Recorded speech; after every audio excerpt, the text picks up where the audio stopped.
भाइयों बहनों नरसिंह धड़ के लिए आप लोग आए थे। आप लोग नरसिंह धड़ को देखने के लिए आए थे। धन्यवाद। चलिए जो आप लोग एक बार जोरदार ताली के लिए बजाइए।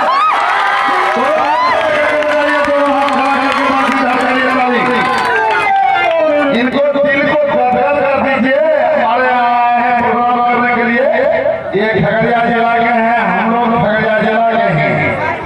इनका सम्मान मेरी सम्मान। आप लोग इनके सम्मान के लिए एक बार जोरदार तालियों के साथ इनका स्वागत कीजिए और दिल से ये गदगद हो जाए। ये इनको मैं तो इनसे बधाई दूंगा, मैं आशीर्वाद देता हूँ। मेरे तरफ से आप लोग भी आशीर्वाद दे दीजिए जो कि इनका दिल गदगद हो जाए। जोरदार तालियों के साथ और वेलकम नरसिंह धड़ जी। आप एक बार अपना गाना जो आपका हिट किया परवेश जी खगड़िया में क्या परवेश है, ये गाना तो सही बात है। आप अपना मुखार दीजिए।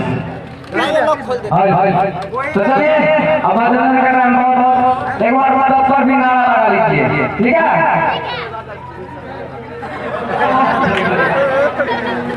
और एक बार करिए।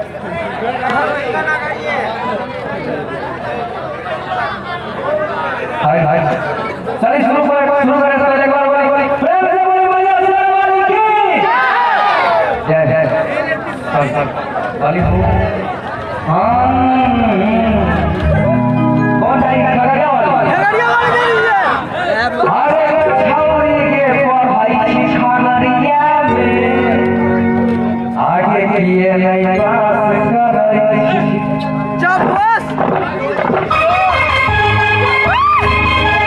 तुम मुझे मत भैया।